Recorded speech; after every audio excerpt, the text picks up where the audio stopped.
Қызыма әппәға кеңдің тілегісін кеудеде. Құрметті де қадірменді қонақта, сіздерді ақ отауымыздағы ардақты да аяулы алтын қызымыз, сүйікті де сүйкімді, тәй-тәй басқан тәтті немереміз Мәриямның 1 жасқа толған туған күнімен тұсаукесер тойымыздың құрметті қонағы болуға шақырамыз.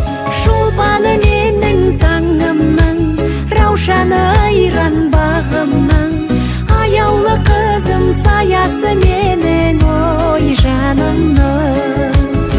Той салтанаты 2022 жылдың 26 ақпан күні сағат 12:00-де басталады. Мекен жайымыз Теміртау қаласы, Гранд Холл мейрамханасы. Той иелері атасы Жуман, әжесі Сабира. Келіңіздер, қуанышымыздың қадірлі қонағы болыңыздар. Шолпаны мен